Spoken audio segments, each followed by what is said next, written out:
Good morning बेटा। आज हम आपका जो मुद्रा और साख जो अर्थशास्त्र का इकोनॉमिक्स का 3rd चैप्टर है वो कराएंगे।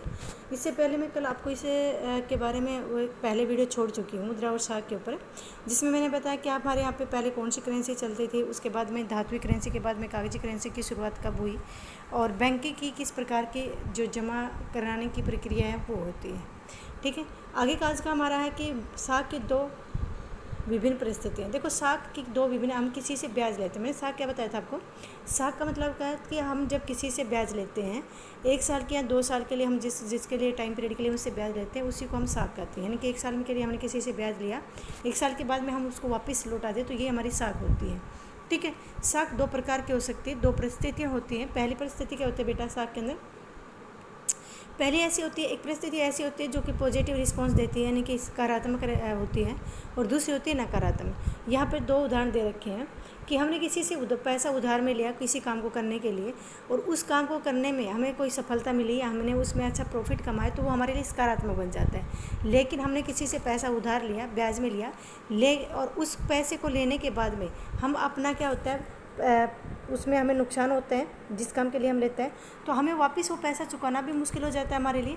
और दूसरी बात है, सबसे बड़ी बात यह है कि पैसा जो वो हमारे लिए जब पैसा नहीं चुका पाते, हमसे कोई फ़ायदा नहीं हो पाता बल्कि उससे नुकसान होता है, तो हमारे लिए नकारात्मक बन जाता है। तो साख 2 प्रकार के हैं। इसमें हमने ऊपर दे रखा है कि मान लो कि किसी व्यक्ति ने, जूते का एक व्यापारी है जिसने सर्दियों के लिए पहले से ही अपने कुछ जूते बनाने वाले कारीगरों को अलग से 3000 जूतों के एडवांस है जो अपनी बुकिंग करा रखी है, और उसने मान लो कि बैंक से लोन लिया और उससे अगाऊ जिनको जो जूते बनाने वाले कारीगर हैं उनको चमड़ा या उनको जो भी सामान चाहिए था, कच्चा सामान चाहिए था, माल चाहिए था, उससे ले के उसको दे देता है।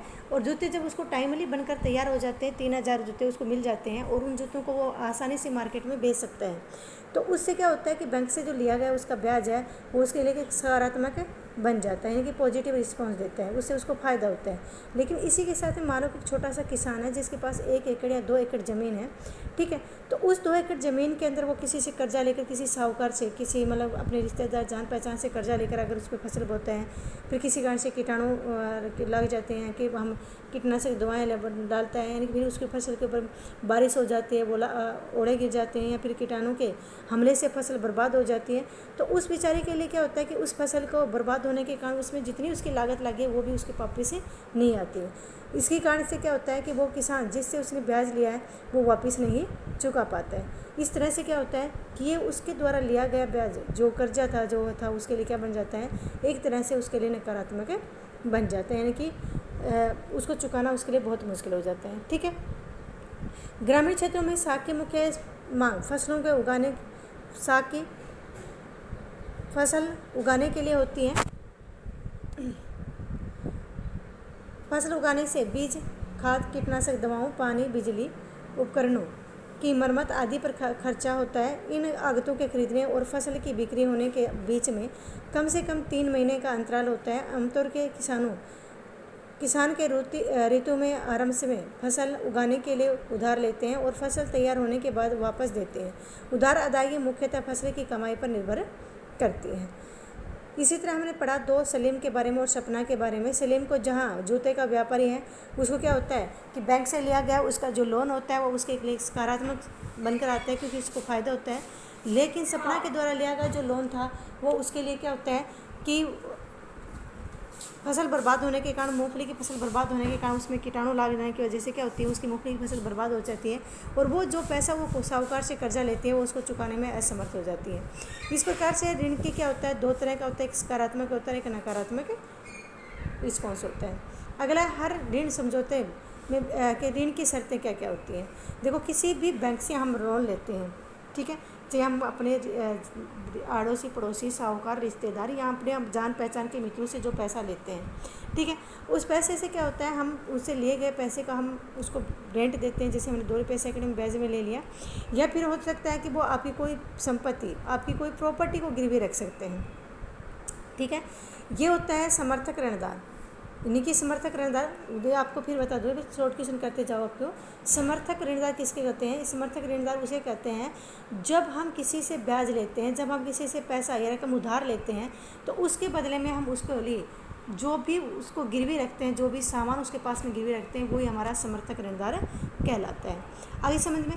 तो इस तरह से क्या है, समर्थक ऋणदार ऐसी संपत्ति है जिसका मालिक कर्जदार है, जैसे कि भूमि, इमारत, गाड़ी, पशु या फिर कोई अचल पूंजी हो सकती है।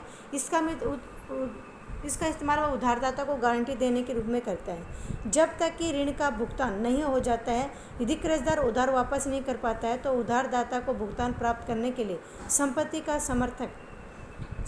समर्थक ऋणदार बेचने का अधिकार होता है।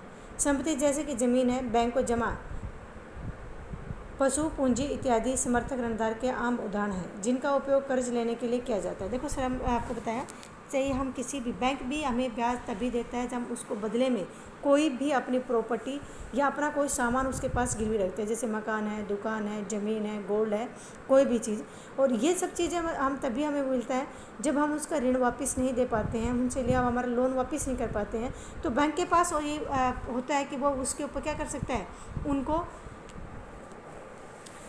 मतलब ये कर सकता है कि उनको अपने कब्जे में ले सकता है या उनको नीलामी कर सकता है, कुछ भी कर सकता है। ब्याज दर समर्थक ऋणदार आवश्यक कागजात और भुगतान के तरीकों के सम्मिलित रूप में ऋण की शर्तें कहा जाता है। ऋण की शर्तों में एक ऋण व्यवस्था दूसरी ऋण व्यवस्था में काफ़ी फर्क आ जाता है। कर्ज की शर्तें उधारदाता और कर्जदार की प्रकृति पर निर्भर करती हैं। अगले भाग में ऐसे उदाहरण दिए गए हैं जहाँ विभिन्न ऋण व्यवस्थाओं में ऋण की अलग अलग शर्तें दी गई हैं। अब आप देखिए, सहकारी समितियाँ। ये सहकारी समितियाँ बैंकों के अलावा ग्रामीण क्षेत्रों में सस्ते ऋण का एक अन्य स्रोत सहकारी समितियाँ हैं। सहकारी समितियाँ के सदस्य अपने संसाधनों को कुछ क्षेत्रों में सहयोग के लिए एकत्रित करते हैं। कई प्रकार की सहकारी समितियाँ संभवतः जैसे किसान हैं, बुनकर हैं, औद्योगिक मजदूर हैं इत्यादि। सहकारी समितियाँ कृषक सहकारी समिति सोनपुर के नज़दीक एक गांव में काम करती हैं। इसमें से 2300 किसान सदस्य हैं या अपने, यानी को ऐसे समझाती हूँ मैं आपको।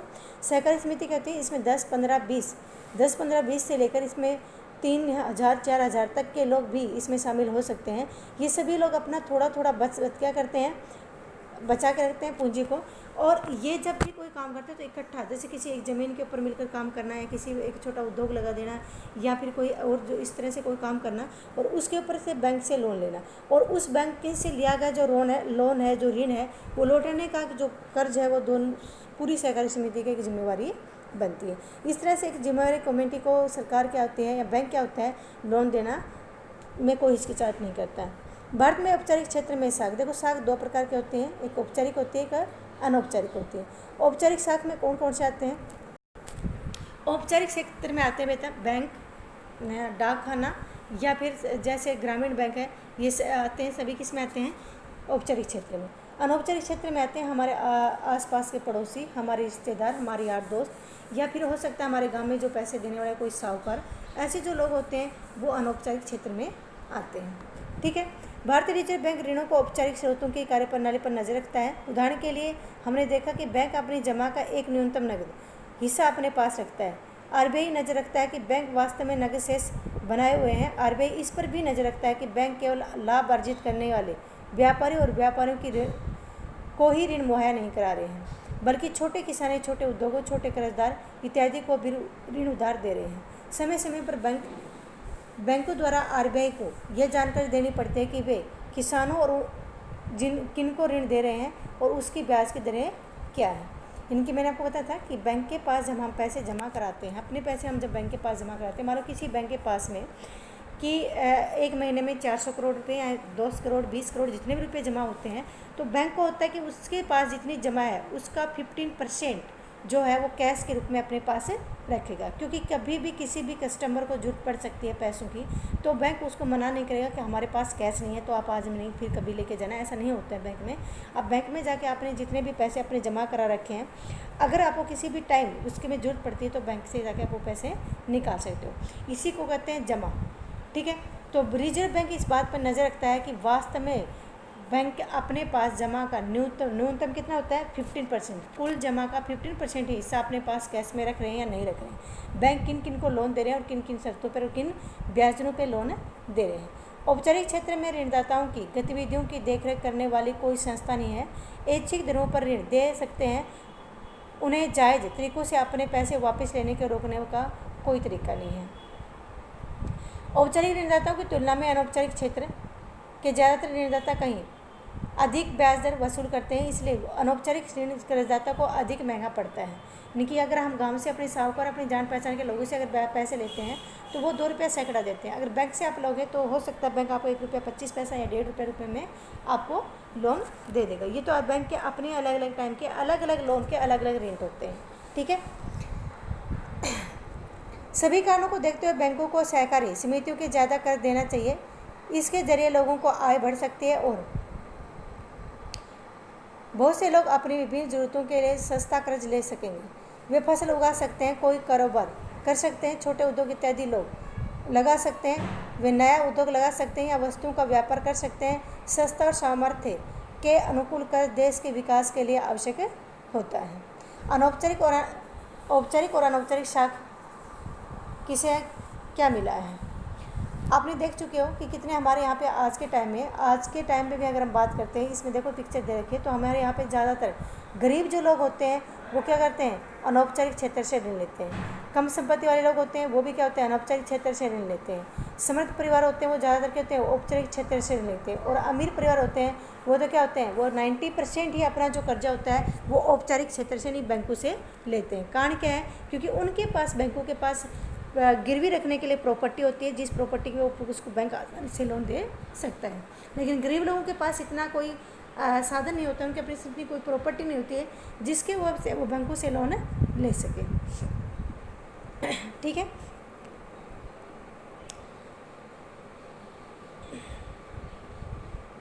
अब निर्धनों के स्वयं सहायता समूह, देखो क्या होता है, ये गरीब परिवारों या गरीब लोगों के द्वारा मिलकर कुछ अपनी सहायता के लिए अपना ही कोई समूह बनाया जाता है। और इन समूह का काम क्या होता है, इनका काम होता है कि अपनी बचत, यानी कि अपने जो आमदनी होती है उसकी बचत का थोड़ा थोड़ा, यानी कि हज़ार की थोड़ी बचत है तो मंथली 1000 रुपये जमा कराना है, 500 रुपये जमा कराना है, इससे ज़्यादा 10,000 रुपये भी जमा कर सकते हैं। तो इस तरह से क्या करते हैं, थोड़ी तो अपनी सेविंग करते हैं और उसको बचत करते रहते हैं। फिर इसमें क्या करते हैं कि जैसे उन्होंने अपनी सेविंग की, मतलब 10 आदमी हैं और 10 आदमी 10,000 रुपये अपने बचत करें अपने मंथली, तो उस पैसों को क्या करेंगे, वो 1 लाख रुपये हो गया, उस 1 लाख रुपये को अपने ही सहायता समूह के कोई भी एक सदस्य को वो क्या देते हैं, कम ब्याज में, कम रेंट में, बिना ब्याज के उस लोगों की मदद कर देते हैं। तो इस तरह से सभी लोगों की अपनी धीरे धीरे मदद हो जाती है और उनको किसी दूसरी जगह पर मतलब कर्जा लेने की जो नौबत भी नहीं आ पाती, ठीक है। अगला है, महाजन ब्याज की दर बहुत ऊंची रखते हैं, लेन देन की लिखा पढ़ी भी पूरी नहीं करते हैं और निर्धन कर्जदारों को तंग करते हैं। हाल के वर्षों में लोगों ने गरीबों को उधार देने के कुछ नए तरीके अपनाने शुरू कर दिए हैं। इनमें से है एक विचार ग्रामीण क्षेत्रों के गरीबों, विशेषकर महिलाओं को छोटे स्वयं सहायता समूह में संगठित करने और उनकी बचत पूंजी को एकत्रित करने पर आधारित है। विशेष स्वयं सहायता समूह में एक दूसरे के पड़ोसी 15-20 सदस्य होते हैं जो कि नियमित रूप से मिलते हैं और बचत करते हैं। प्रति व्यक्ति 25 रुपये से लेकर 100 रुपये का या इससे अधिक रुपये भी वो अपनी सामर्थ्य के अनुसार अपनी बचत कर सकता है। ये परिवारों को बचत के क्षमता पर निर्भर करता है। सदस्य अपनी जरूरतों को पूरा करने के लिए छोटे कर्ज समूह से ही कर्ज लेते हैं और समूह इन कर्जों का ब्याज लेते हैं, लेकिन यह साहूकार द्वारा लिए जाने वाले ब्याज से कम होता है। 1 या 2 वर्षों के बाद अगर समूह नियमित रूप से बचत करता है तो समूह बैंक से ऋण लेने के योग्य हो जाते हैं। ऋण समूह के नाम पर दिया जाता है और इसका मकसद सदस्यों के लिए स्वरोजगार के अवसरों का सृजन करना है। उदाहरण के लिए सदस्यों के छोटे छोटे कर्ज अपनी गिरवी जमीन छुड़ाने के लिए, कार्यशील पूंजी की जरूरतें जैसे बीज है, खाद है या फिर बांस है, कपड़े खरीदने के लिए, घर बनाने के लिए, सिलाई मशीन, हथकरघा, पशु इत्यादि संपत्ति खरीदने के लिए भी अपना कर्जा ले सकते हैं। तो ये स्वयं सहायता समूह क्या करते हैं, एक दूसरे को थोड़े थोड़े पैसे जोड़कर एक दूसरे की मदद करते हैं और एक दूसरे के काम आते हैं, ठीक है। इस ऋण को लौटाने की जिम्मेदारी भी समूह की होती है। एक भी सदस्य अगर वापस नहीं लौटता है तो समूह के अन्य सदस्य इस मामले को गंभीरता से लेते हैं। इसी कारण बैंक निर्धन महिलाओं को ऋण देने के लिए भी तैयार हो जाते हैं। इस तरह से स्वयं सहायता समूह कर्जदारों को ऋणदार की कमी की समस्या से उभरने में मदद करते हैं। उन्हें समय अनुसार विभिन्न प्रकार की आवश्यकताओं के लिए उचित ब्याज दर पर भी ऋण मिल जाता है। इसके अतिरिक्त यह समूह ग्रामीण क्षेत्रों में गरीबों को संगठित करने में मदद करते हैं।